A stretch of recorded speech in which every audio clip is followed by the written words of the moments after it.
Hello and welcome to the Total Soccer Show. Thank you for your patience, weekend review edition. My name is Darryl Grove and I'm joined by a man with all the patience that he has. His name is Taylor Rockwell. Hello. Hello, how you doing, buddy? I'm pretty good. All right, so we're going to look back over the weekend. This is the plan. We're going to hit the high notes. Indeed. With our traditional, we're a few weeks into it, thumbs up, thumbs down review. It's a thing now. People know what it is. It is indeed. Inspired by Mr. Romelu Lukaku. Kind of more on him later when it comes to gestures. Oh, I got him too. There we go. All right, cool. So we're going to start Premier League. Then we're going to do some Major League Soccer. Then we're going to go rest of the world, by which we mostly mean Europe, I think, unless there's any outliers in there. Yeah, more or less. Yeah. All right, so Taylor, you want to start us off? One part of Asia. Where are your thumbs going, up or down? I will start in England, as we said, and I'm going to go thumbs up to Palace from everyone associated with that Derby County side. That Derby County team that I'm alluding to finished 1-8-29, 11 points in a negative 69 goal difference. Ooh. This Crystal Palace team, 0 points, 0 goals, negative 3 goal difference through 6 games. Wow. Not an ideal start. I might be right in saying that Benny Feilhaber was briefly on that Derby Oh, he definitely team. was. Yeah, not a great moment in history, although I guess it's good that there's no Americans on this Palace team just in case they break that record. I don't think they will. Now Benny Feilhaber has a big cup to hold, so he's doing fine. Yeah, that's good. Yeah. And he's enjoying this Crystal Palace thing. For a second, I thought you meant there was like an actual worst Premier League team ever cup, and I was like, do you think he just carries that? No, US Open Cup. Yeah, Sporting KC won the best Open Cup team cup. There we are. So I do think Crystal Palace will be fine. I do think maybe not fine. I don't think they'll be necessarily not be relegated, but I don't think that they will break this record of 11 points because that takes some doing. So Leroy Sun, I enjoyed it. Man City smashed them 5-0. On a similar note, I've got thumbs down, all the way down, to whomever advised Roy Hodgson to take the Palace job at this point in time. Can I go off of yours then? Yeah. I'm going to say thumbs up to Roy Hodgson for inevitably trying to pull a reverse George Costanza / Larry David. So do you remember in Seinfeld, there's a plot in which George triumphantly quits and walks out and then realizes that he shouldn't have quit, and so the next day, I think it's he quits on a Friday, comes in on the Monday, and just acts like he never quit. Larry David actually did that. For Saturday Night Live. He quit as a writer in dramatic style, walked out and then came back. I was like, nah, it was all a joke. I can't wait for Roy Hodgson to do the opposite and be like, I never took this job, and slowly just fade into the bushes. So it's not just his 5-0 loss away to Man City. I mean, your first game away to Man City is bad. Do you know what their schedule looks like? It's just going to get worse, I'm assuming. Away to Manchester United, next game. Then home to Chelsea, the game after that. Then away to the 1970 World Cup winning Brazil team. Then home to the 1992 US Olympic basketball dream team. Then away to the Monstars from Space Jam. It took me a minute. I was like, wait, what's happening now? And all without the injured Christian Benteke. He's the only one that could have gone up against the Monstars. And I would say, first of all, that's accurate. Second of all, I would say, though, their other, from what I understand, standout player, or one of their standout players, if you can call any of the Crystal Palace players that, has been Timothy Falsu-Mensah, who's all known from Manchester United, which means he will probably not be able to play against Manchester United. Of course. So now they'll be without him as well for that game. Wow, that's going to be a rough game. Yeah. Rough second game for Roy Hodgson. Which I believe, by the laws of the universe, means that Crystal Palace will win that game. Maybe. That is kind of how it works, right? Premier League's nice. Or they'll get a 1-1 draw somehow. Yeah. I kind of elbowed in on your point there, so have you got any more thumbs up, thumbs down from the Premier League? I know that you have. I see all those bullet points over there. I do. Well, from this game in particular. 7-point font? From this game and the world over, I've got thumbs down to Ball Kids the world over. What? So did Bruce Arena write yours? We saw earlier in the year, Bruce Arena get mad at Ball Kids. There was an incident in the Schalke game, I think, when the Ball Kids threw too many balls on the field. They have to have a drop kick. And then in this one, did you see the gif of Pep Guardiola talking to the Ball Kid? And there were lots of jokes because he looked sort of like Raheem Sterling, and there was a joke that he thought it was Raheem Sterling. But in actuality, he was annoyed that the Ball Kids were taking too long to get the ball back onto the field because he's trying to play the high-tempo game. Yeah. So he had this long sort of explanation for the Ball Kid about why it's very important to get the ball back into play fast. He's like, have you heard of Julian Nagelsmann? But I'll also just say, while we're at it, thumbs up to the entire Man City attack because goodness gracious. Goodness gracious. And that's all I have to say about it. Okay, I've got one. Thumbs up to Oumar Niasse for proving he's a suitable striker for Everton. Do you get that? I don't. But I know what you're talking about. I just don't get the suitable joke. Okay, so he was so much not a part of the Everton squad at the start of this season, he was not fitted for a team suit. Wow. Right?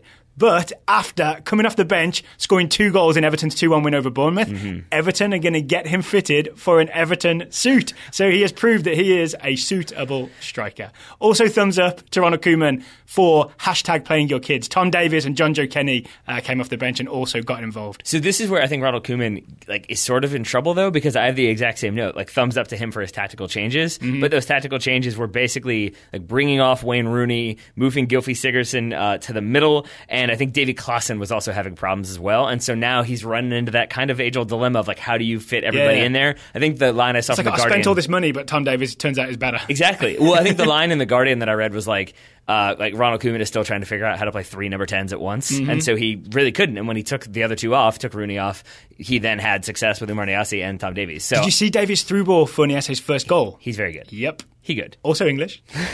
I figured that was where we're going. Well, as long as we're going England, should you some thumbs up to Harry Kane for causing problems all over the pitch? No, I've got thumbs down to Dele Alli and Harry Kane for getting my hopes up about the 2018 World Cup. Oh, there it is. That's fair. In their 3-2 away victory over West Ham United, which was more comfortable than it probably looks in a 3-2 London derby. Yeah, because they were 3-0 up at one point, I think. Yeah, I believe they were, and also I think West Ham had a player sent off. Could be wrong on that one, but it was... No, Tottenham had Serge Aurier sent off. Thank you, that was the other way around. That's when they came back. Serge Aurier's day, in the highlights I saw, it was 1 amazing slide tackle and 2 not so good ones. Yeah, two the one he got yellow the card first, for the final 2. The one he got the first booking for, though, was it looked like absolutely nothing to me. It looked like there was incidental contact, and then the commentator in the clip I saw was kind enough to say, "Oh, that's a booking for totting up." That I guess had been a number of incidents leading to that one, and then the second yellow was definitely a second yellow. Spurs fans will know that totting up is also very similar to what Ozzy Ardiles calls the team. I have another British slang later on because I didn't know what it meant. All right. So I had to look it up. But yeah, Harry Kane, I mean, again, Mr. September, all over the place in this game, and all over the place in a good way, not in oh my gosh, he couldn't get anything right. It was hitting the post, scoring goals, combining, causing problems, getting fouled, taking free kicks. Doing that weird thing where he accelerates away from people without being fast. He hit the post by doing that once. Right? I don't understand what he does. It almost... It's more that he somehow, without actually accelerating away, he makes just enough space to get a shot away. You know what I mean? It's just a shot away. And hear me out. Tottenham are likable enough that they've become that 80s kids comedy team where he stuck glue to the players' cleats and then he went out and played. I'm pretty sure that's what it is. I figured it out. Can I have one more Tottenham point? Absolutely. The reason I'm excited about Ali and Kane, did you see the way they sort of tangoed for the offside for the first goal? Yes. So, I think the through ball is from well said, Christian Eriksen, and Kane's definitely offside, but the ball goes out to Dele Alli, who is not offside, but he's toeing the line, and then Kane's already ahead of the play, so then Ali can cross it. I think it's a lateral cross that sort of then Kane is not offside. Yeah. Goal. Yeah, really good stuff. They tangoed the offside line. The other key important, that is amazing. The other important note from this game was that I believe with his goal in this game, Christian Eriksen became the top Danish goal scorer in the Premier League. Yeah. You know that means the return of Lord Bender. He is coming back. There's no way he's going to allow that to stand. So we'll see Nicholas Bender back in the Premier League. Jesper Olsen could be back. That could be too. My other, I have a couple more from let's go. Leicester City 2, Liverpool 3. Yeah. Again, I'm going to my buddy Trey for this one. Thumbs up to Trey for nailing it once again with his text of Liverpool attack. Quote, "We can score at least 3. Can you guys just not do anything stupid? Liverpool defense, no response because they're distracted by something shiny." Which is, I mean, the first goal comes about, or no, excuse me, not even the first goal, but the first clear-cut chance for Leicester comes because Dejan Lovren is just keeping them 5 yards onside, and then does that. If you've kept them onside, I think at this point, the best thing just to do is okay, this is my fault, I'm going to try to make up for it. Scramble. But he does the maybe if I jump back, it won't look so bad, except that there are cameras everywhere, and everyone will see jump this back in time, Dejan. No, because if you're an amateur player and you don't have cameras on you, then you can do that and be like, "No, ref, come on, this is a terrible call." But when you have a camera right there on the line showing you, "Uh-oh, I just realized I've made a mistake," but then. There was shambles defensively on the corner that led to Leicester's opener. Mignolet's penalty with his tackle on Vardy. All of that was pretty bad. He saved that one though, right, as well? He did, and that was, I have another one for that one, because thumbs up for Mignolet for watching Match of the Day. The commentator at the time said, he's been watching Gary and company, because apparently they did a breakdown of Jamie Vardy's penalty takes. Yeah. Jamie Lardy, I guess is the derogatory term for him.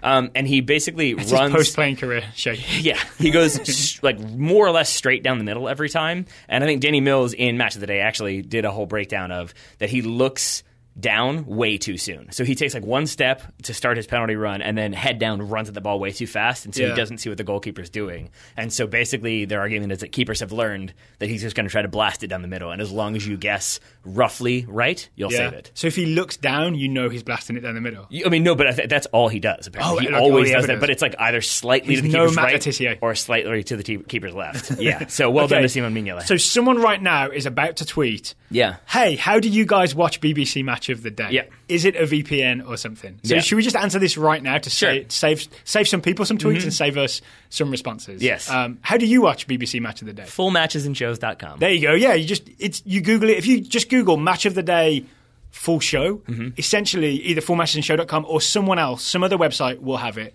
There may be some weird ads. Don't click any of the pop-ups. You know, you just invited people to you Google it, and I would just say you've kind of left out Derek Zoolander there because he's not a good you Googleizer. You're welcome for that. And really, well done to Liverpool's attack because it looked back. It continues to look like, oh my gosh, these guys can score 3 to 4 to 5 goals every single game. And I think it was without Sadio Mane this time, right? It was. So Felipe Coutinho was back, Salah was there, and Firmino was there. So you've still got Mane to add into that. Yeah. I think Sturridge came off the bench as well. So when you get Mane back, I'm not sure what you do. Again, I think the commentators in that game referred to it as a good problem. I've got thumbs up to Felipe Coutinho for a very successful return. Yeah. But also thumbs up to Coutinho and a Catalan newspaper for proving Newton's law of gravity. What you got? Because thumbs up to Coutinho's return, thumbs down to Catalan paper Sport for immediately restarting the Coutinho to Barcelona rumour. The next day, they had a story saying Barcelona interested in signing Coutinho in January. Oh, really? Yeah. I had no idea that was going to be a possibility. The rumour's back on. For something like 200 million euros. Just let it go. Yeah. Let it go. That's what I even feel bad that I brought it up on this podcast. Can I say instead then, thumbs up to Alvaro Morata and Romelu Lukaku and Alexandre Lacazette for sparing all of us the waste of money misfiring striker stories, right? There isn't one of those stories this year of, they spent loads of money on this centre forward and he hasn't scored in X games. There's no hasmorata-scored-yet.com website that needs to exist. You remember there used to be that for Shevchenko? I'm going to say yet. But they've already scored, but they've already got off to a good start. I think Morata and Lukaku are joint top scorer with 6 goals with Sergio Aguero. Morata had a hat-trick this weekend, 3 really good goals for Chelsea in their 4-0 win over Stoke. And Lukaku, I believe, had the winner for United against Southampton. He needed 2 goes at it, but he got it. Hey, that's all that matters. If you put it in the back of the net and you have the predatory reaction time, that's what it takes. And then I have to confess, I have not seen this because I was very, very busy today, but I do know Lacazette scored twice for Arsenal in their 2-0 win over West Brom. So all those big money strikers, because they all cost, 50 million plus, 60 million, 70 million in some cases, all of them at least are finding the net. No one has to worry about money being sort of poorly spent. So I misheard you, and for a second I thought you said like Lukaku, Morata, and Llorente. I was like, I'm not sure he was that big of a move, but now I see what happened. Lacazette, yeah. And I want to say, while we're mentioning Romelu Lukaku, like, again, the thumbs up, thumbs down comes from when we were doing the Kickers games, Richmond Kickers commentary last season. They had a center back, Hugh Roberts, who would always like go out of his way to give thumbs up to every single player whenever they did anything good. I miss Hugh Roberts. Bethlehem still got fans. If you're watching Hugh Roberts, you're very, very lucky. And we noticed it again in the start of this season with Romelu Lukaku. That's why we started going to it as our thumbs up, thumbs down review show. And I love that he really does just wear it all like on his sleeve, because after this game, a 1-0 victory, not a very impressive victory, not a very pretty victory, but an important victory if you're a Man United fan. He did the like banging on the ground, like fist pumping cheer as though they had just won like a title, and you do kind of get that idea that he is a very intense and focused man who enjoys winning. And I say thumbs up to him for being openly emotional. Also, without getting into it, Man United fans, can we stop doing that chant? He literally asked you to stop doing that chant. Stop doing that chant. Yes. I mean, that's the thing. Is like, if it's the FAA saying, like, that's rude and impolite, and he was like, I don't mind it, then then you're welcome to sing, we sing what we want. But when he has said, like, let's stop it's the kick it out racism people, and it's the player himself who is your hero, who has scored 6 goals, has said, let's move on, let's not do it. Do not do it. 6 goals in the league, just saying. Anything else from the Premier League? I got one more for you that I'm not sure if you're aware of and I'm not too happy about. Other than, I'm glad that Jose Mourinho didn't get more of a touchline ban, but he definitely deserved to be sent to the stands. What did he do? So it looked like he was just doing his usual Jose thing of talking. I think there was one camera that caught it, that he You could say he talks more than us, and we do a podcast every day. This is very true. You could say it was unintentional, but since it's Jose Mourinho, I'm going to say it's not. He absolutely walks onto the field as the Southampton player is breaking down his side of the field. So he's like yelling at his player, but it's the Jose Mourinho thing where you don't. He's definitely doing it in a way that you don't like. You could conceivably argue he doesn't know that the player is running at him because he's like screaming at Phil Jones and facing the other way. But he has definitely stepped onto the field in a way that sort of encroaches. He's the Diego Costa of coming out of your technical area. Yep. And then I think that was in like the 90 plus 2 or 3 of like 4 minutes added on. And he proceeds to shake every single person's hand on the Southampton bench. It was just like, everyone knows what you're doing, Jose. Everyone knows what you're doing. Get to the stands. He's a bad man, but he's good at his job. Yes, this is true. All right, thumbs down. Actually, first of all, thumbs down to NBC Sports Gold. Apparently, it failed for people this weekend. People were told there's a technical error, it's not working. People have paid $50 for this service, and it was not working. You can watch it afterwards on the replay, but the game only happens live once. And if you paid $50 to watch your team, you deserve to watch your team. If you're going to charge NBC, get it right. Yeah, agreed. I would tease you about this and be like, are we going to start a weekly segment where Daryl has words with NBC Sports, but no, it's all justified. Correct, it's right? not like you're just being nitpicky here. Yeah, because as well, we were on board, or I was on board, I think you were on board with the idea that it's kind of okay to charge $50 for the whole season for those sort of non-prime time, not prime time, but those non-glamorous games. But if you're going to do that, you've got to make sure that your service works, right? Yeah, absolutely. Otherwise it gets worse. Thumbs not down, but jabbed aggressively into the chest of Brighton and Hove Albion's Tomer Hamed for stamping on DeAndre Yedlin in Brighton's 1-0 win over Newcastle. Unacceptable. Have you seen this? No. Okay, so yeah, Brighton win. It's actually Tomer Hamed scores the goal for Brighton against Newcastle. But there's a moment in the... Actually, I can't remember which half it was, where there's a bit of a scramble for the ball. Yedlin comes sliding in, doesn't hurt anyone, doesn't get the ball. After the ball trickles loose, you see Hamed stamp down on the back of Yedlin's calf. Really, really hard. There was a story just before we came in the studio. I saw a story that the FA have seen it and he might be getting in some serious trouble for, I believe, violent conduct. Yeah. He obviously does not know we need DeAndre Yedlin fit in the next week or so, in the next 2 weeks. It's very, very important that we do not damage DeAndre Yedlin's calves or thighs or hamstrings or any leg parts. And what was the player's name? I'm sorry? Tomer Hamed. Is there a possibility that he's like a huge Panama/Honduras fan? No, I don't think so. No, like, he plays for the Israel national team. So okay, that seems unlikely. He doesn't have an interest in CONCACAF qualifying, I don't believe. No, I don't think so. Unless he's like a Panama secret agent. You never know, man. You never know. Dual nationals about man. Yeah, but so for the record, Yedlin's fine. I also checked Yedlin was not at fault for the goal. So like to cover and make sure Americans are not doing Papa things. Yeah. Also, though, I also checked in on Jeff Cameron. Still got that hamstring injury, I believe hamstring. Still not playing for Stoke. So he wasn't on the end of the 4-0 defeat from Chelsea. But he's also... You're infringing upon scouting reports. He's also not back to fitness, and so we're worried about that game against Panama. We may be without Jeff Cameron. There's a couple players that I think are right on the edge of maybe not being able to make it, and that's not ideal. The edge of fitness, shall we call it? Yes. I have no more Premier League. Do you have any more Premier League? All right. Before we move on to MLS, shall we get to today's sponsor? I don't see why not. Today's sponsor is... Greats. Greats are makers of high-end quality shoes out of Brooklyn, but made in Italy.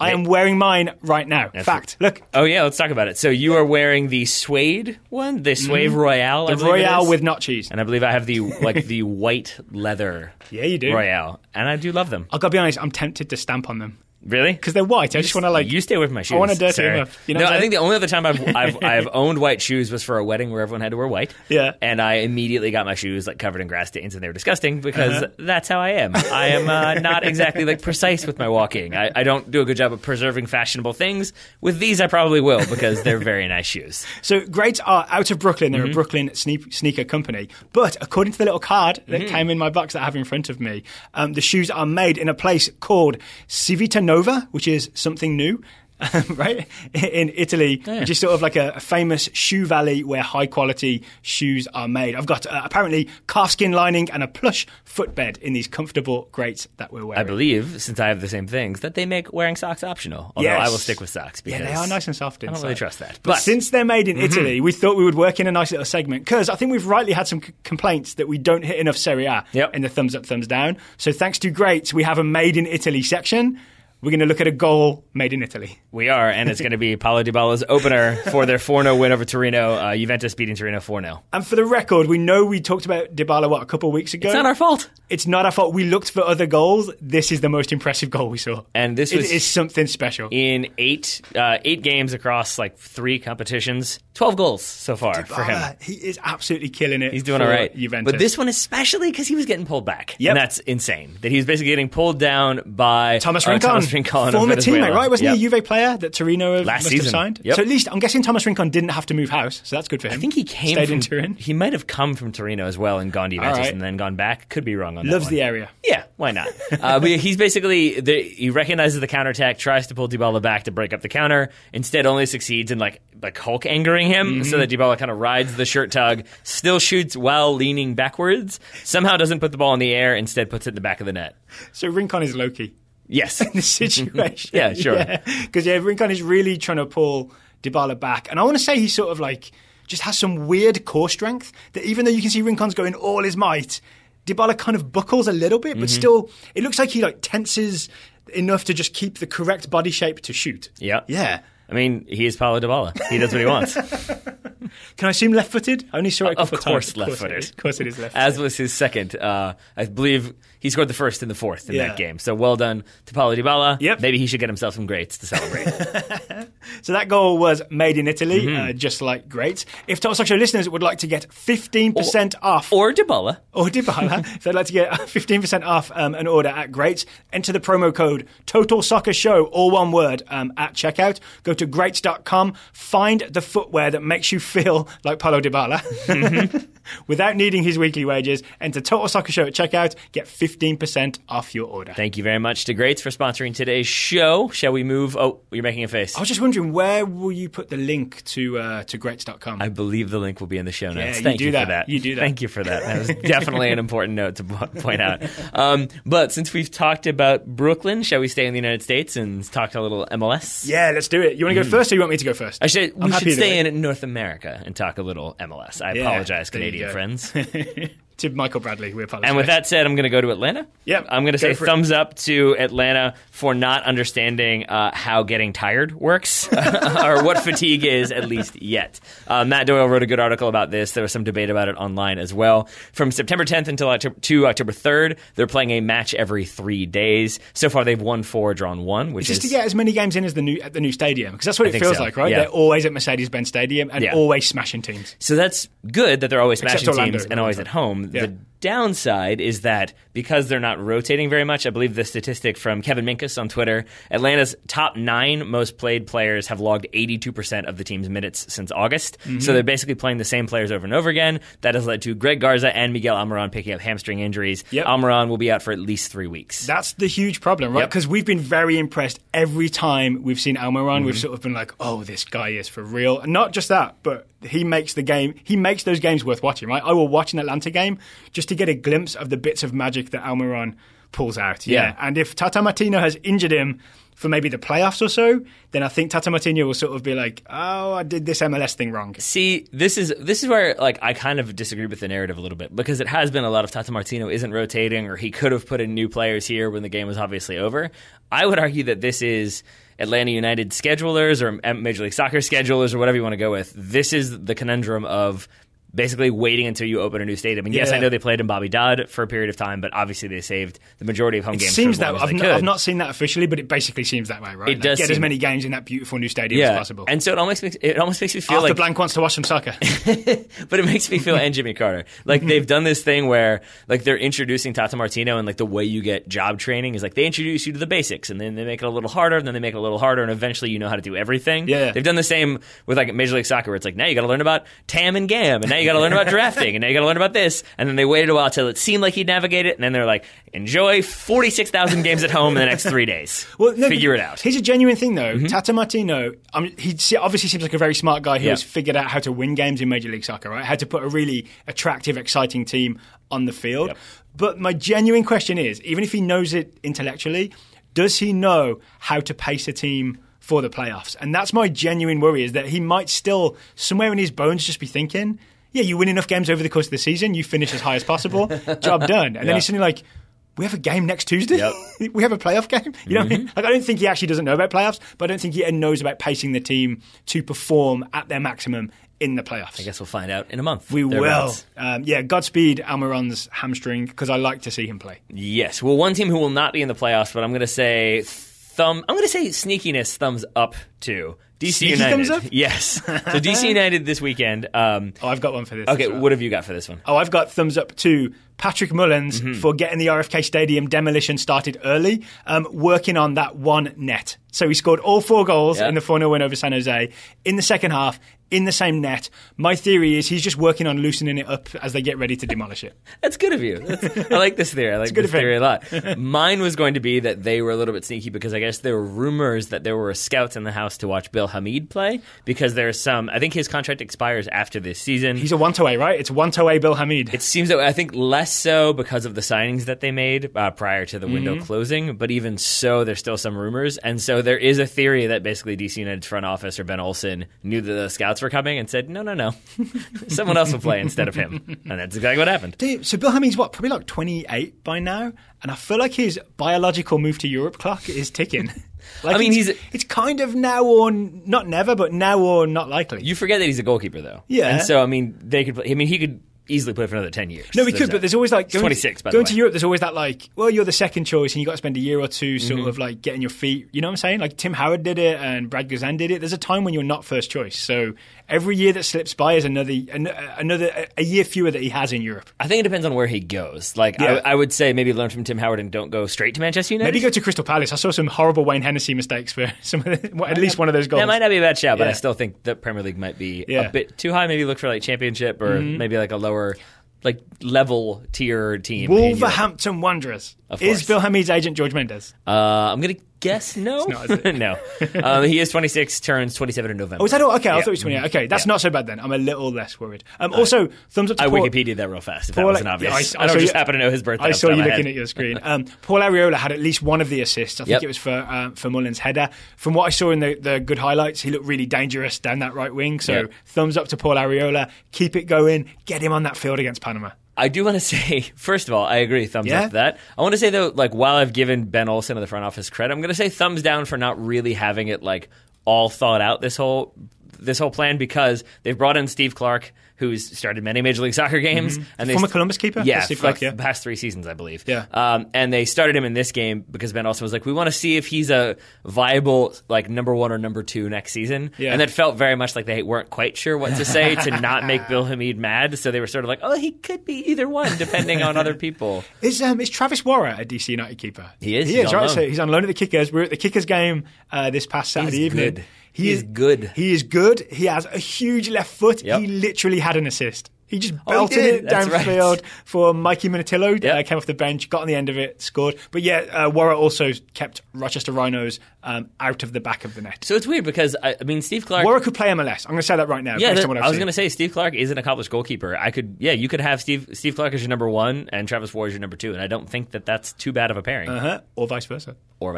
You never know. You never know. What else have you got from Major League Soccer, Daryl Grove? I have got 20 thumbs up to Diego Valeri because that's how many goals he has scored this season. Even if you include 5 penalty kicks, that's still a lot of goals for a midfielder, right? Yep. So still 15 goals from open play, 20 goals, well, maybe there's some free kicks in there, but 20 goals total. He's the top scorer in MLS right now. Yep. It's the most goals ever scored by a midfielder in Major League Soccer. He's also scored in 9 games in a row. Get in there, Diego Valeri. I think Matt Doyle might like a word with you, though. What's that? Because I believe his argument is that essentially part of the reason why Valeri has been able to score so many goals this season is because he's been moved further forward into an almost like support striker role now. Yeah. And so essentially he's letting other people are doing all of that kind of like box-to-box hard work so he can do like the link-up play and find those opportunities. So it's basically a little bit of a position change for him has led to a dramatic increase he's in more goals. of a forward or like a playing off of a striker type forward. But you're right. It's like still listed as a midfielder. So Matt Doyle, not the boss of me. That's true. Second of all, he's probably right. He probably is the boss of me, yeah. What you got, Taylor? What do I have? If you want to stall for time, I can tell you that I've got thumbs down and disappointed for a team called Football Club Dallas. I was wondering if that was what it was going to be, and then I got nervous. They lost 4-1 to Minnesota United. That's no wins in 10 games. To once again quote Matt Doyle, because I read his story about this, they are winners in 10. They were in first place in the West when this streak started. They're now in 8th place. This team has fallen apart. This is the team that we sort of thought this is the best team in the league maybe this year. This is the team we're all excited about with Mauro Diaz, with Kellen Acosta, Matt Hedges, Walker Zimmerman. Not the right back, but we were super excited to watch FC Dallas. And it seems, based on some reading, and the fan consensus seems to be that most of the FC Dallas team, or a good chunk of the FC Dallas major players, want out. Right. They want out. I remember Kellen Acosta in the summer, during the Gold Cup, I think, or just after the Gold Cup, saying, yeah, I'm possibly moving to Europe. And I was thinking, there's only, a couple months of the transfer window left, so you're just planning to get away. From what I understand, Gretzo, his midfield partner, wants out. Definitely Urruti and who's the guy on the wing? Barrios. They've both had offers come in from San Lorenzo. Did you see the story that Dallas turned down the offers from San Lorenzo, but then it was Pareja, I believe. No, not Pareja. Clavijo. It was either Clavijo or Pareja. Said, Urruti didn't want to leave. That's good. They sort of blamed him for turning the deal down. And then he was like, why are you guys lying? I wanted to leave. I think it's his wife is going to give birth and he wants to, go back to Argentina to give birth to his children. But that's where you get the idea that it's more than just like players looking to move on, that it is a little bit of dysfunction in there too. Because, you definitely don't. Like, no player, I think, is going to toe that line and be like, yep, you're right, never mind, I didn't actually want to move. Like, that kind of ruins it for them because that makes them look like maybe they were a liar, maybe they're a little bit two-faced, maybe they were, like, looking away when they shouldn't have been. So, of course, he's going to come out and be like, no, I absolutely wanted to move. You're now a liar, and this is weird, and I don't really want to play here anymore. Worst of all, Walker Zimmerman is deliberately giving away goals. I'm pretty sure, based on the footage. Man. I have evidence. Was it Will Parchman who just said, like, Walker Zimmerman is actually bad or something like that? It's been a weird 9 months, right? Because January we were all excited about Walker Zimmerman. Yeah. And it sounds like he needs Matt Hedges. If he doesn't have Matt Hedges, he gets a little bit spacey. He wanders a little bit. He gets pulled out of position. Oh, to be fair, not ideal. Figueroa gave away 2 golden chances. I mean, I don't know what he was doing. That was absurdity. The final goal is horrible, right? Yeah, I mean, the first one he does the weird flying volley that he just misses. The second one, he just completely mishits a pass. Yep. And then plays it into the path of Dunladi, I think it might have been. Yeah. Either way, not great. Not great for FC Dallas. So the Zimmerman goal we're talking about, he is tracking Christian Ramirez and trying to make a play on the ball at the same time and sort of tries to do both at once. It ends up going into it with a backwards body shape, like his legs are all inside out and tangled around. It's just an easy goal for Minnesota. But I would argue it's not just that he gets all tangled up. It's that if you're supposed to be an international caliber center back, which we kind of hoped, right? We hoped that was going to happen this year. Well, you've got to know, forgive me, I forget who plays that ball in, but I mean, he's 40 yards away or 30 yards away at least. You've got to know my responsibility is to track the forward who's running through, and I need to be tighter to him because even if that through ball comes through, if it's you running through and I'm tight on you, it's going to be more difficult for you to get the ball. Why you would try to mark space for the through ball but also track the runner, that just doesn't make sense to me. All it speaks to is he wasn't quite sure where he was on the field. He wasn't quite confident in where he was in relation to the ball in relation to the player. So he just kind of tried to figure it out. Yeah. And as a result, didn't figure anything out. Wasn't that the thing we heard about him in January? That he essentially always makes a risky attempt to win the ball, and often it comes off and then he looks like a great defender when that happens. But when it doesn't come off, it ends up looking like it did against Minnesota. Yeah. So what I've heard also from Dallas fans is if all these guys want out and we have all these great youngsters coming through, if this season there's still about a month or so before the playoffs, if this season really tanks, dump those guys, get the youngsters in, get Paxton Pomykal in, get Jesus Ferreira in, get George Cannon, I believe is the fullback, get him in. Let's do it. I'd be excited. So obviously I don't have a rooting interest except in seeing young Americans, so it's kind of biased on my part to ask Dallas to torch their season. But if Dallas fans are asking for it, I'm for it. All right. Well, there we go. I'm going to move us. And there'll be a thumbs up from me if that happens. I'm going to move us very north. I'm going to say I think thumbs up to NYCFC. You mean East Hartford, Connecticut? CFC? Yes, exactly. Well, that's my point. I don't know. I'm assuming that this wasn't sort of like a cause and effect situation, but I did find it telling that basically they got bumped from Yankee Stadium because Yankees had to play a rain-delayed game, and they couldn't transition the field back to a soccer field fast enough because I think it takes 3 days apparently. Oh, really? I didn't know they had to play I think it was it ended up being a 100-mile round trip or something even more than First that. MLS game ever in Connecticut. Yeah, it was closer to Boston than it was New York, I think. And then I think today it was announced that they're like looking into acquiring space to build their own stadium. And I do wonder. Panic stations as I'm sure it wasn't quite that. I'm sure that's been something that they've been looking into for quite a long time and have been working and negotiating. But I just found that timeline kind of hilarious. I had thumbs confused for the same weekend we had Atlanta in Mercedes-Benz Stadium with 43,000. We also had NYCFC playing in Connecticut, and both those things are where MLS is at right now. It's this confusing thing where there's amazing like soccer-specific things happening, and then there's weird gambles that MLS has taken with stadium deals, MLS teams have taken with stadium deals that have not paid off. You know what I'm saying? Not to get into semantics for a second, but I am genuinely curious about this. Can we truly call Mercedes-Benz Stadium a soccer-specific stadium? I want to, because it was when it was built, this is going to be controversial, when it was built for... Right. This is the soccer setup. This is the football setup. Right. You know what I'm saying? It's not a converted NFL stadium. I mean, I think if we want to go technically speaking here, it was specifically designed to function as a soccer stadium. It was also specifically designed to function as a football stadium. Specifically designed soccer. I'm going to say soccer specific. Should we give it to him? Yeah, sure. It was a realization I hadn't really had before. I was like, oh yeah, that does count. I think the NYCFC game I believe was played in front of maybe 10,000, and I think that was a very generous estimation, incorporating maybe some tickets that had already been sold. That game finished 1-1, by the way, I do believe. Yes. So, anything else for Major League Soccer? Ish for that one? We'll get into it later with the Giassi Zardes wingback experiment. But yeah, things in LA continuing to be things in LA. Oh yeah, they lost 2-1 to Sporting KC, so another good win for Sporting KC. Yep. But yeah, Giassi Zardes at right back, not my favorite. And maybe a quick thumbs up. I'm gonna say thumbs up to Denny Acosta either way for RSL beating Seattle 2-0, ending their unbeaten run. And then in the post match interview, which Acosta was conducting in Spanish, he pauses midway through because I guess Clint Dempsey says something. Yeah. Denny Acosta then is 2-0, man, 2-0, keep talking, something like that. I genuinely don't know if that was Clint Dempsey kind of playing around, because it did seem like maybe he had some smiles with Nick Raimondo for a moment that I think you're probably going to mention, or if this was genuinely Clint Dempsey kind of being a grumpy old man. So we watched this clip probably 4 times just to try and get a read on, was it aggressive, was it playful, was Dempsey kind of congratulating this 19-year-old left back on a decent job well done, or was it I'm going to get you. Yeah. You know what I mean? Well, and I don't know because, full disclosure, I did not watch this game. So I thought it was just them kind of goofing off. Then a lot of the comments from both Seattle and RSL fans were kind of indicating that he was a little bit talky throughout the game, especially near the end, and that maybe he got a little bit too into it with a couple different players. So maybe it was serious, maybe it was joking, maybe it was some combination of the two. Maybe it was kidding on the square, as I think Al Franken calls it.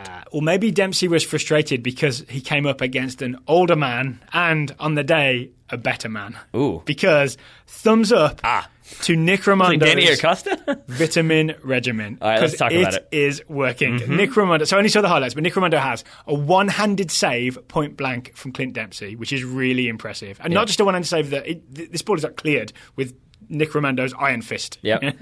The best Iron Fist on the internet, easily. That's so I've heard. I have not seen that, but I listen to Movie Fights, I think is the podcast that I enjoy very much, and they debate lots of things. Yeah. And one of them was name the best character. Who would you make a standalone movie about in the Marvel Defenders? And you get double points if you can successfully defend Iron Fist, because that's how bad it is.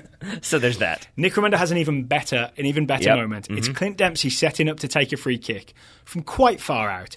Nick Raimondo is on sort of his right hand post, hugging it, setting up his wall, telling his wall, go left, go right. Dempsey sees this and sneakily bends the free kick low and round the other side into the far corner. Nick Raimondo sees this and he's full of vitamins and he goes sprinting across his line, reaches out, tips it round the post. It is an incredible save to get his team out of trouble. Nick Raimondo's feet were faster than Clint Dempsey's brain.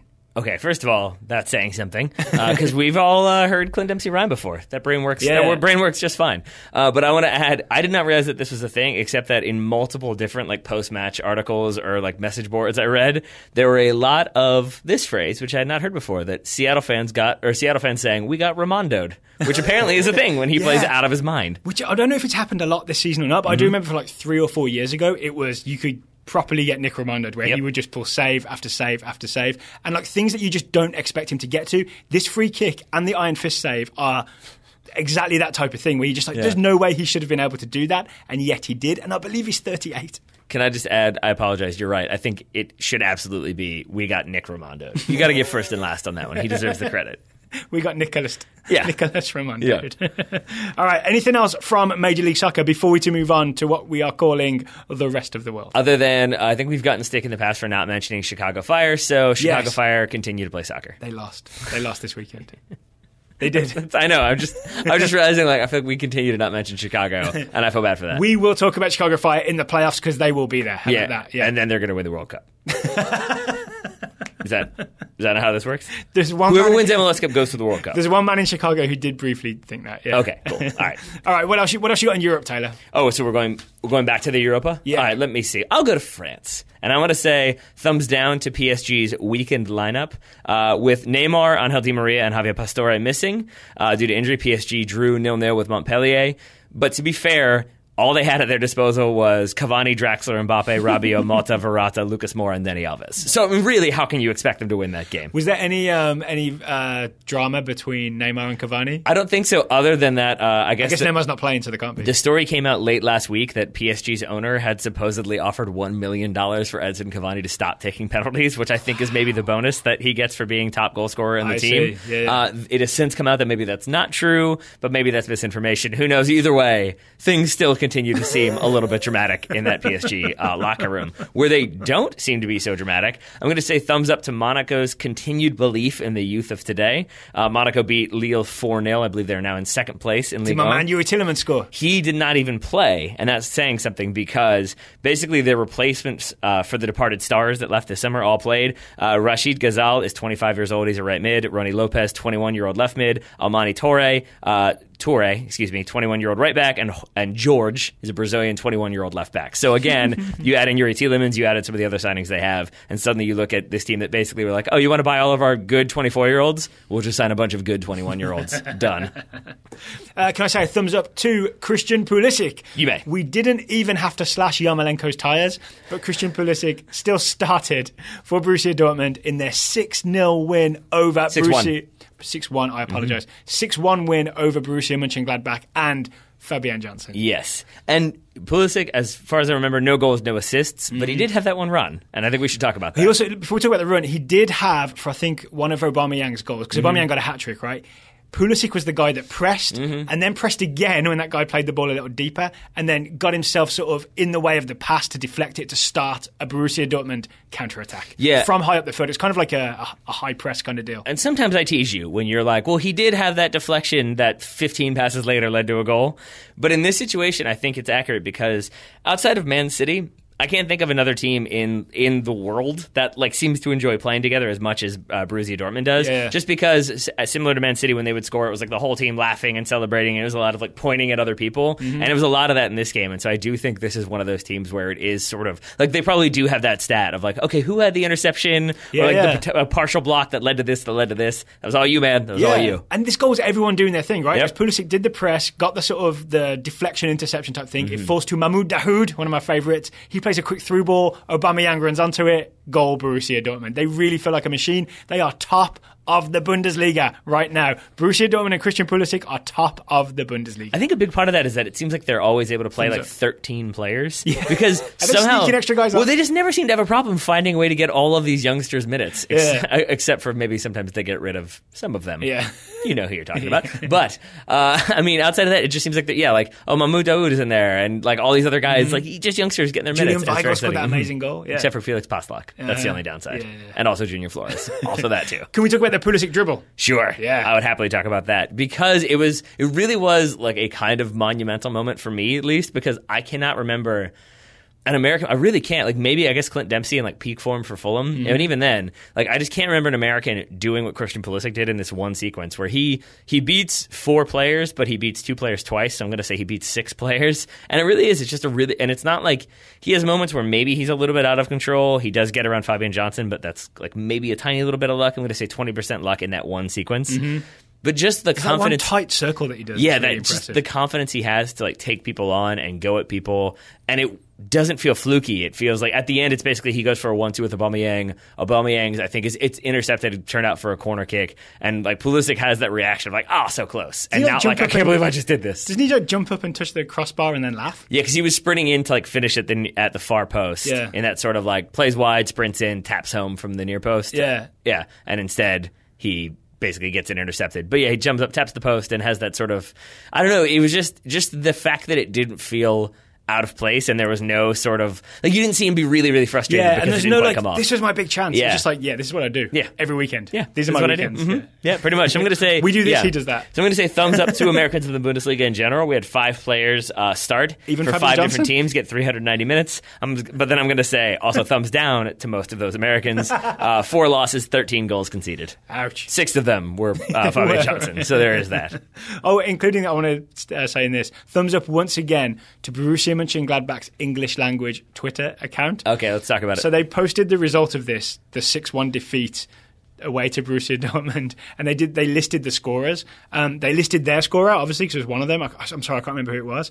On the Borussia Dortmund side, they just wrote, too many to name.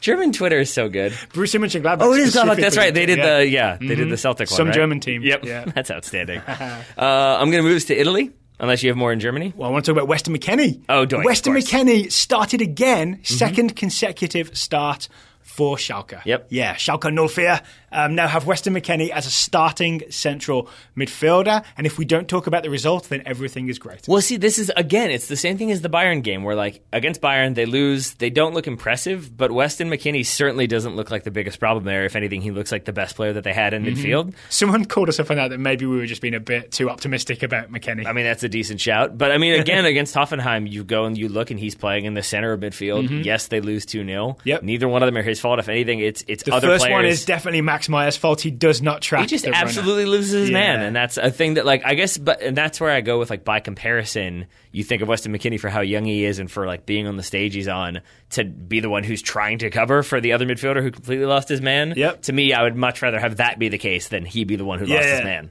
And there's also, so we watched like little chunks of this. There was a lot of the stuff you were talking about in the last show where he looks smooth, but then he plays the simple pass. Yep. And a lot of things where he looks smooth and he sort of wiggles his way out of trouble Yep. and then plays a really nice pass. Yep. I still think he's ready to play international football Agreed. for the United States men's senior national team in early and mid-October. But time will tell. All right, here's the way I'm going to put it. It feels like a lot of these performances are like parts of the montage where it's like he's figuring out how to dribble the ball really fast and like, I can do this against professionals in Germany. Oh, I can do a step over. Like, it just him slowly figuring out how to become this like, starting player. The montage is happening in real time. I think so. You got to do it with a montage. Show a lot of things happen at once, remind everyone of what's going on, and with every shot show a little improvement to show it all would take too long. That is called a montage.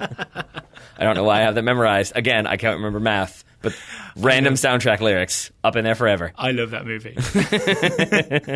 Anything else from Germany? Just look out ahead. There's a truck turning left.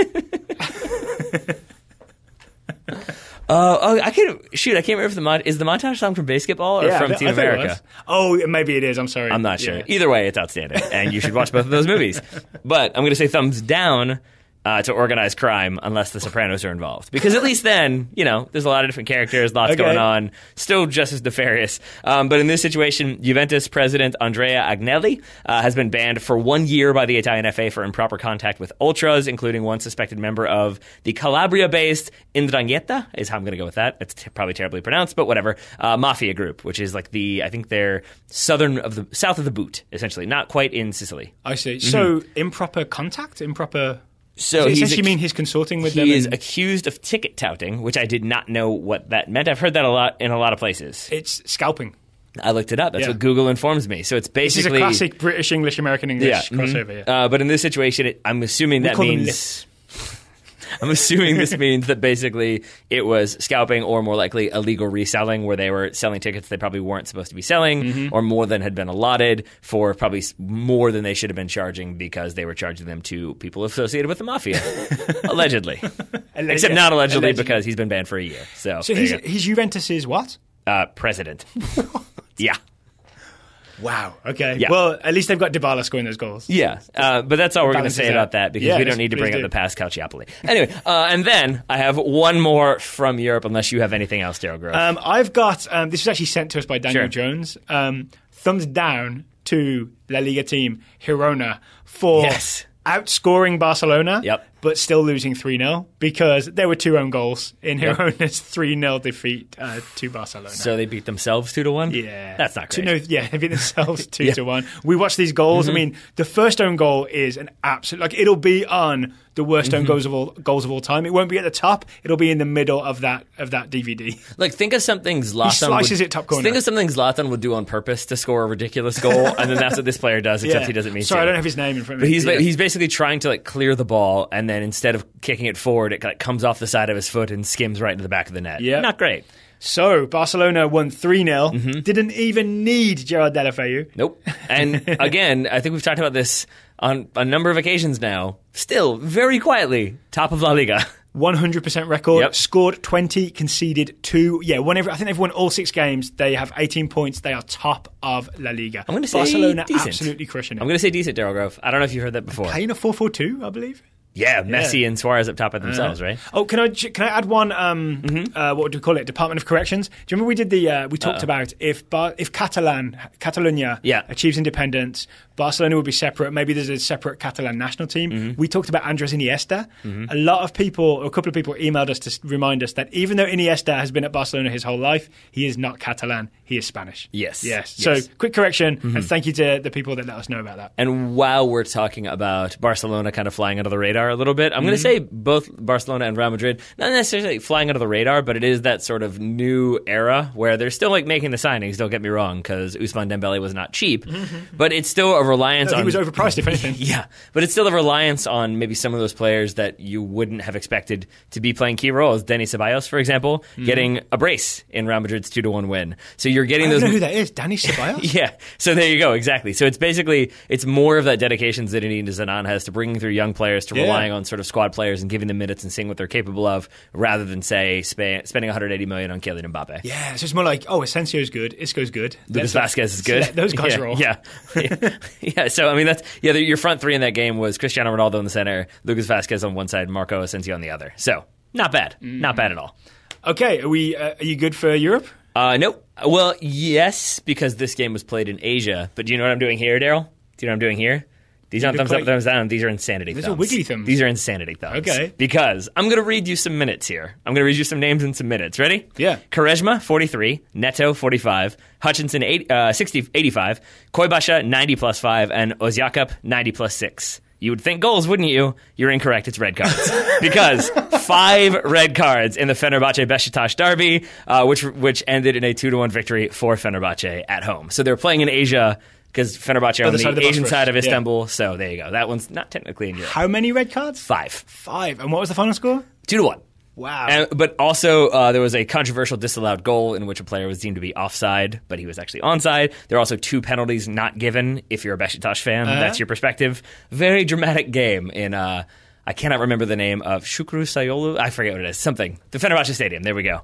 Turkey Super League. Yeah, it was nuts. But really, and it was like a double yellow for Quaresma, I think straight red for Neto, a straight red for Hutchinson, a straight red for Koibasha. It was rough. It was rough. And then Atiba Hutchinson? Yes. Canadian legend? And then no one knows why Ozyakup, the former Arsenal player, was red carded. It was after the game was over. So I'm going to assume he did something, assuming involving violent conduct against the referee. That's going to be my guess. That's your very specific prediction. Yeah.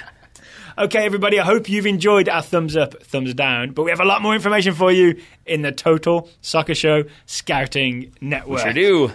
You want to start us off, Tyler? Sure, Elijah. Ooh, it's double-sided today. It is. There are many. Elijah Chappell scouting Joe Willock, the 18-year-old English central midfielder for Arsenal. Joe made his Arsenal senior debut in the Carabao Cup clash against Doncaster. Joe was an 84th minute sub and played as a right midfielder / right wing back. Alex Oxlade-Chamberlain's old job. Yeah, exactly. In Arsenal's 3-4-3 formation. We're not going to talk about Alex Oxlade-Chamberlain, but we can talk about his pass if you want to. Straight out of bounds.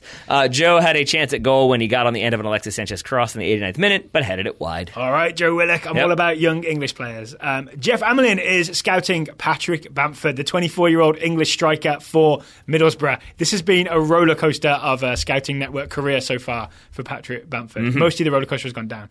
Jeff says Patrick got the start and put in a man-of-the-match performance against Aston Villa in the Carabao Cup on Tuesday. He drew a penalty / second yellow card for a Villa defender early in the second half, converted the penalty straight down the middle, Jamie Vardy style, and sealed the 2-0 victory with a back post header that looped looped over the keeper and into the side netting less than 10 minutes later. Go on, Patrick Bamford's roller coaster, start climbing upwards. Yeah, and I want to say this is how long the TSS Scouting Network has been in place. Patrick Bamford was not 24 when he joined the Scouting Network. He was still a very young, very exciting player. He was 14. Yes. Up next, Jeff Markman scouting Reece Nelson, 17-year-old English midfielder for Arsenal. Reece made his full debut for Arsenal, starting out at right wing back in the Carabao Cup victory over Doncaster. Yeah, exactly.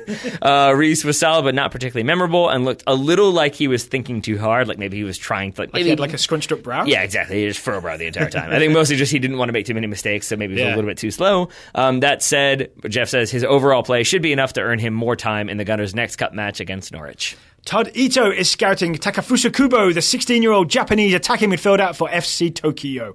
Todd says Kubo was officially named to the Japanese U17 World Cup squad. The only other thing of note here is that all the players on the U17 roster seem to be from J-League youth teams and not, quote, high school players, even though the U18 teams and the high school teams do play each other in the Prince Takamado thing. Yes. While we're on it, Ray Salmon, or maybe Ray Salmon, but I'm going to say Ray Salmon, emailed in to say, if you guys do communicate back to your scouts, I just wanted you all to pass on my thanks to Todd Ito, who's scouting Takafusa Kubo, the Japanese teenager phenom. As a Japanese American, I of course enjoy all things U.S. soccer, but I also have a heart for Japanese soccer, and go Japanese Americans like Bobby Wood. His scouting reports are always my favorite. I saw this email. This is where I learned that Bobby Wood was a Japanese American. Really? Yeah. Did you think he was just Hawaiian? Yes. Okay. And I looked it up. He has Japanese heritage as well. I feel like that sounded kind of offensive. I didn't mean for it to. Like he was just Hawaiian. Yeah, but he's from Hawaii. Some great Americans have come from Hawaii. Including my grandfather. Yeah. So there you go. All right. Yeah, it all works out.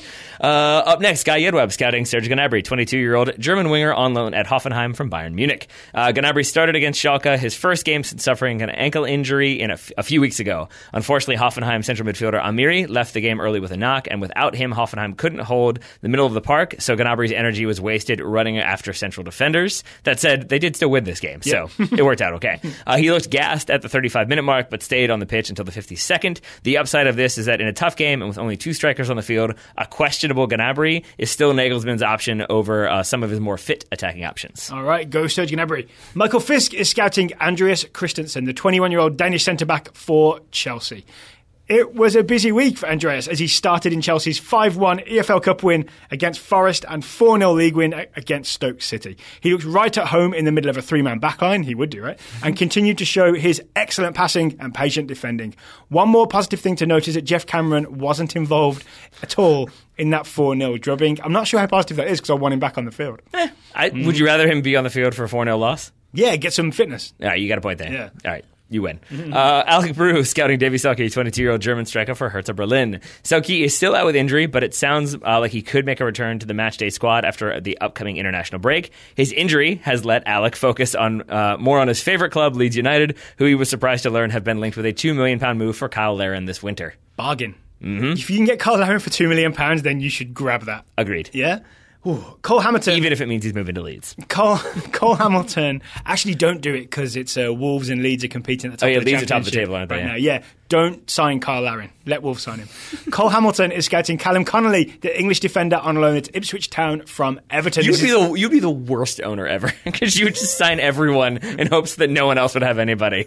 You'd be Roman Abramovich. I'd be Alex Ferguson. How dare you? Callum Connolly completed a loan move from Everton to Ipswich near the end of this past transfer window. The move confused many Everton supporters because Callum had gotten consistent minutes and pre-season and seemed obvious cover for an ageing Leighton Baines. I guess Brian Oviedo is the backup, right? In Callum's first 3 games for Ipswich, he played the full 90, 2-1 loss to QPR, was subbed off at half-time in a 2-0 win against Bolton, and was an unused substitute in a 3-2 loss at the league leaders Leeds. League leaders for now. Hopefully this downward trend turns around and Callum can cement his place in the starting 11. Carolyn Akari scouting. My subtle Wolves jab there? I did indeed. Of course I did. Carolyn Akari scouting Kellen Acosta, 22-year-old American midfielder for the aforementioned FC Dallas. Acosta's FC Dallas are winless in their last 10 matches, falling to Minnesota United 4-1 on Saturday. Acosta did not make the trip north with the team, having sustained a right groin injury. No word from the club exactly. I didn't know you had different-sided groins. You obviously do, right? That makes sense. Yeah? Yeah. All right. This is news to me. Oh, Daryl. No word. You have been blessed with your soccer career if you didn't know that one yet. Injuries, No word from the club exactly when or how he got injured or when Acosta will be returning to play. Not great news for the USMNT as the next Panama match is 12 days away. Is it really? At the time of writing, it's probably sooner now. FC Dallas's next match is at home against Colorado Rapids on Wednesday night, so we'll have to wait and see whether Acosta takes his usual place in the starting 11. October 6th is when that game is. Yikes. It's coming. Yeah. Yikes on bikes. Jeff, you say yikes on bikes? Yeah, yikes on bikes, yeah. Jeff Warren is scouting Niklas Dorsch, the 19-year-old German midfielder for Bayern Munich. Dorsch, who has logged all but 20 of a possible 990 minutes for Bayern 2. So, that means he's logged a lot of minutes, right? So far this season. Scored his first goal of the campaign with a shot from distance in a 2-2 draw with Memmingen. Russell Varna scouting Hugo Arellano, the 19-year-old American defender for the LA Galaxy. The Galaxy have played 2 games since that bad defeat to Toronto. They lost both matches with a combined scoreline of 6-1. Arellano was in the squad but on the bench for both of those matches. Russell adds that it will be interesting to see how much, if any, playing time Arellano gets over the team's last 4 games. They started Jesse Zardes at right back on Sunday, so anything is possible.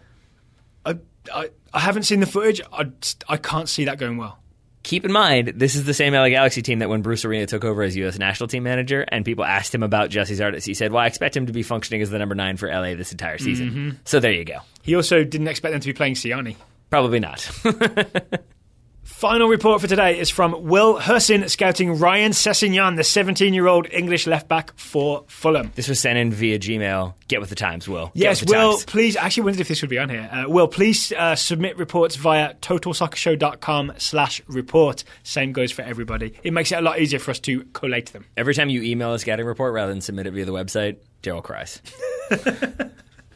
Little known fact. Will was in attendance, Fulham's 1-1 draw with Middlesbrough, in which Sess looked lively, bombing down the left side. In the 86th minute, his looping cross to the back post was headed home by Abubakar Kamara. However, 2 minutes later, Fulham failed to fully clear from a corner, and Sess had a 50-50 ball about 12 yards in front of goal. He tried to poke the ball out of the air with his foot rather than running through it, and his Borough opponent was quicker.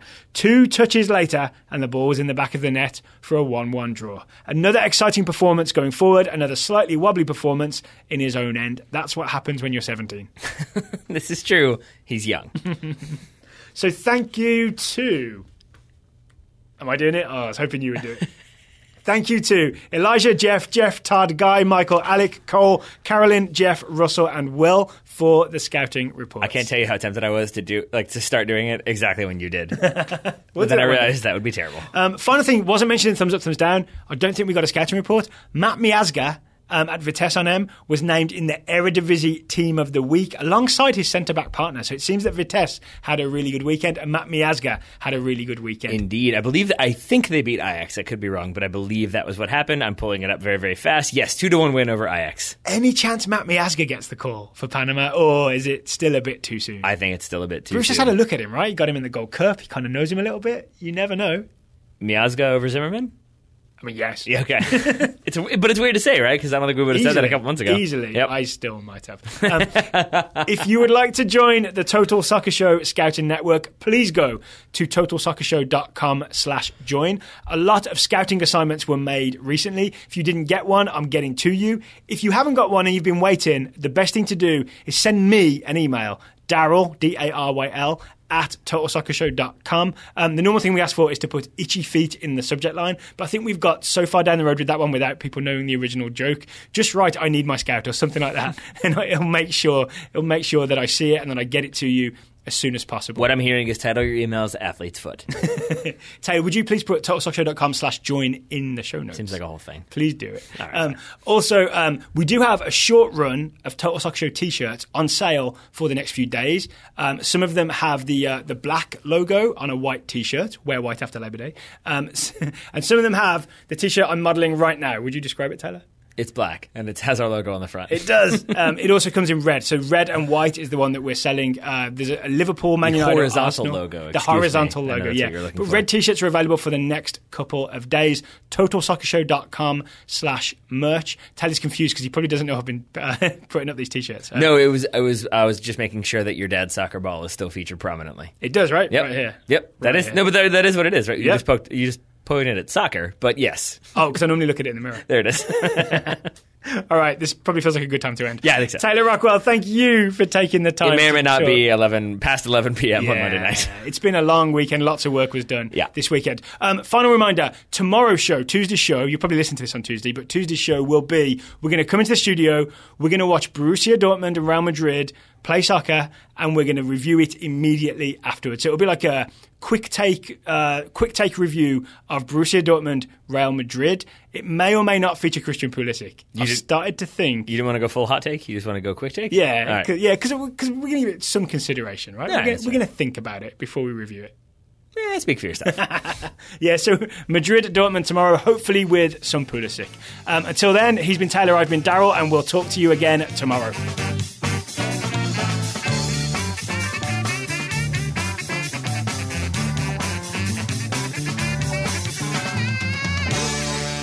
You gotta slice it.